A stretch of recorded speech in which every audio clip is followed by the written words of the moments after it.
有宝子想让我捏，看着金光灿灿的细节就知道你们对我还是挺有信心的。好吧，那我就献丑了。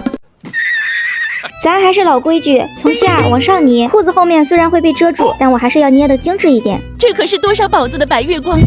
我可一定不能翻车，不允许。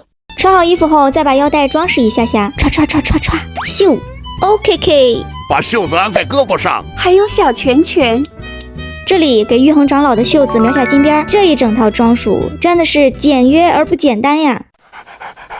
丹凤眼，剑锋眉，我请你吃个溜溜梅。